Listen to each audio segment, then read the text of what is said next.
Olá, meus amigos, minhas amigas, vamos continuar com essa grande aula, com esse grande assunto, Firewall. Essa é a segunda parte de Firewall. Essa segunda parte da aula nós vamos trabalhar basicamente os 14 princípios administrativos de Firewall.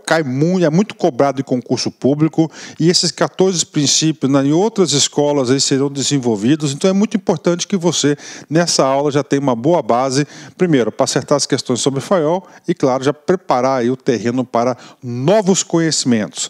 Na primeira parte, só para recordar, para você ter uma visão sistêmica e holística da sua aula, do seu conteúdo, nós trabalhamos dois assuntos importantíssimos, né? O primeiro assunto, nós falamos sobre as funções do administrador, que é o POC3, P de planejar, O de organizar, o primeiro C de comandar, o segundo C de coordenar e o terceiro C de controle, né? Comandar, controlar, coordenar e controlar. Esse é o primeiro ponto, né? As funções do administrador, POC3.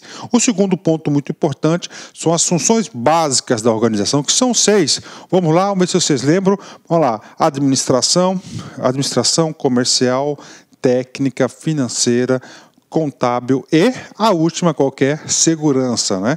E na aula de hoje são os 14 princípios aí da administração aí de Taylor sobre a teoria clássica da administração. Muito importante, ok? Então vamos lá. Professor, são o quê?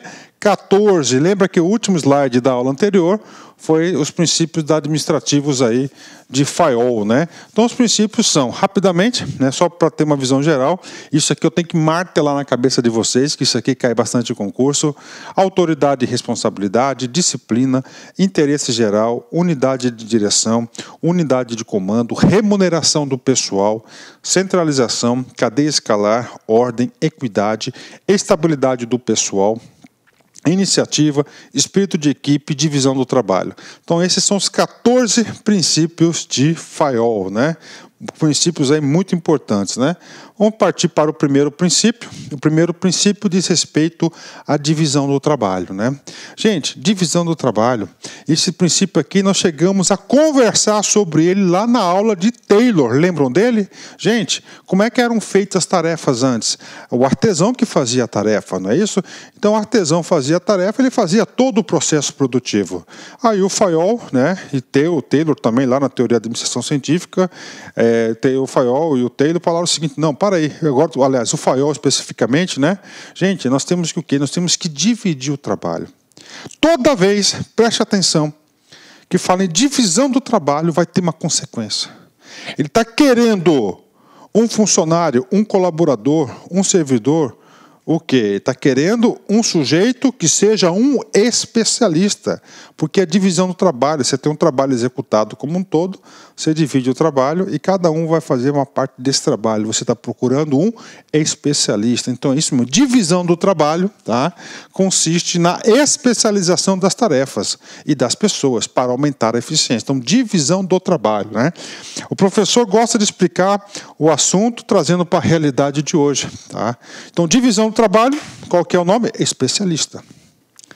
Caiu na prova, pensamento administrativo. Quero trabalhar isso com você, tá? Pensamento administrativo. O comando da questão está falando lá que o cara ele quer um especialista. Qual que é o princípio? Isso, divisão do trabalho. Professor, esse princípio é válido hoje? Claro que é válido hoje. Só que hoje nós temos novas escolas, nós temos novas teorias, nós temos novo cenário, e esse pensamento administrativo deu espaço para um outro cara.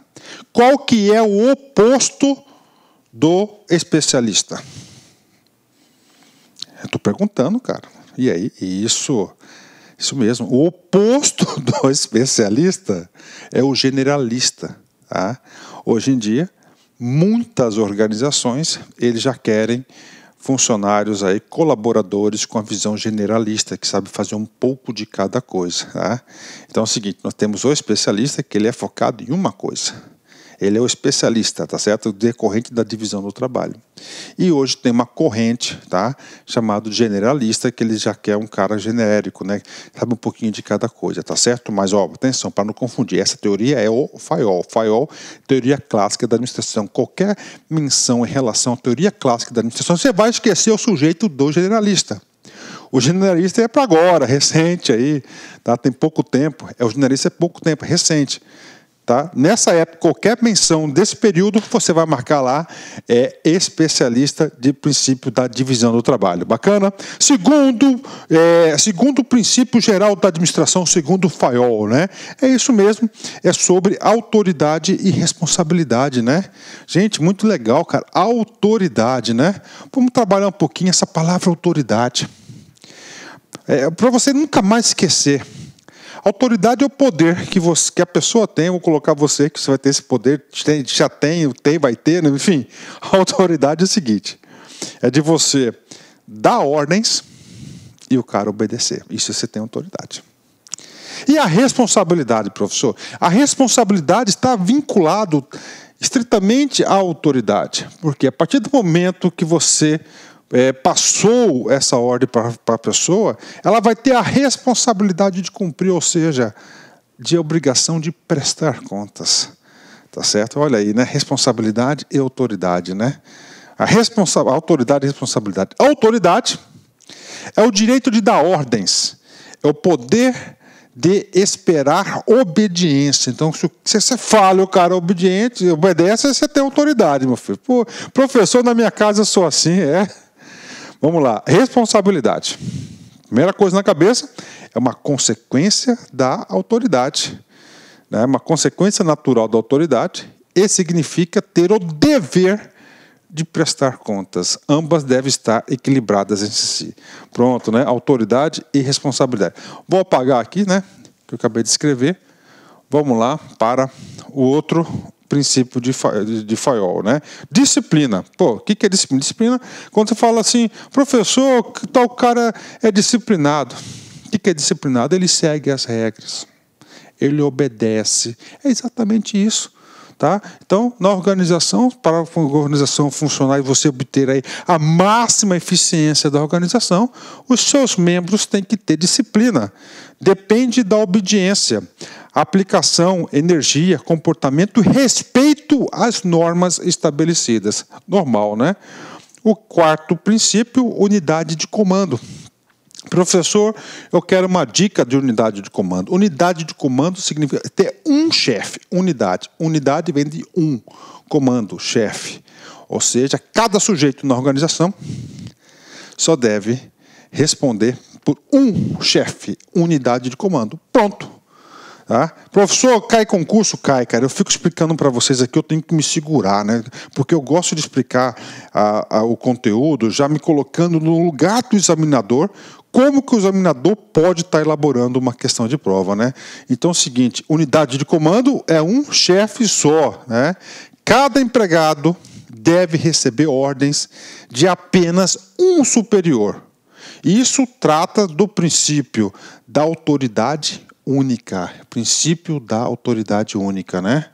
5, unidade de direção. Gente, unidade, uma direção. Então, toda a organização deve seguir apenas um rumo. Não pode ter dois rumos. Ou seja, todos aqueles que compõem a organização têm que enxergar aquele objetivo. Então, unidade de direção é todos irem atrás, cumprirem, atingirem, correr atrás do mesmo objetivo. Então, uma cabeça e um plano para cada conjunto de atividades que tenham o mesmo objetivo. Isso é unidade de direção. Tá? Vamos lá, item número 6, subordinação dos interesses individuais aos gerais da empresa. E aí, professor? Vamos lá. Todo mundo tem interesse. Quando você vai trabalhar, você tem um interesse, né? Que pode ser variável. Como assim, professor? Cara, pode ser. Você pode ter um interesse aí do salário, por exemplo, né? Satisfação pessoal, status, enfim. Esse é o interesse. E a organização, quando te contrata, tem um interesse. Qual que é o interesse da organização de contratar? De você contribuir com os resultados gerais da organização. Você ajudar na máxima eficiência organizacional. Então, é o seguinte, nessa escola, ele fala o seguinte, cara, que os interesses gerais da empresa estão acima, tá, dos interesses individuais, né? Dos interesses individuais. Tá certo? Então, prevalece o interesse. Quando ocorrer um conflito de interesses individual do funcionário com a da empresa, deve prevalecer o da empresa. Isso faz sentido, porque se acaba o interesse da empresa, acaba os interesses de todo mundo individual. Conceito esse aí bastante válido, né? Depois nós vamos aí estudar outras escolas, né, que tentam conciliar essa... Olá, meus amigos, minhas amigas, sou o professor Luiz Antônio de Carvalho, estou aqui para fazer um convite muito especial para você que vai fazer o concurso do MPU 2018, edital publicado, edital na praça. Nós aqui da La Concurso, nós preparamos um super curso para vocês, que atendemos 100% edital, ponto a ponto, super atualizado, com o melhor custo-benefício da internet. Apenas 10 parcelas de R$ 25,00, você vai ter esse curso aqui da LAC, um curso top de linha, um curso que eu tenho certeza que você vai ficar satisfeito. Tá tudo bem, gente? Espero vocês, um forte abraço. Tchau, tchau. Clique lá.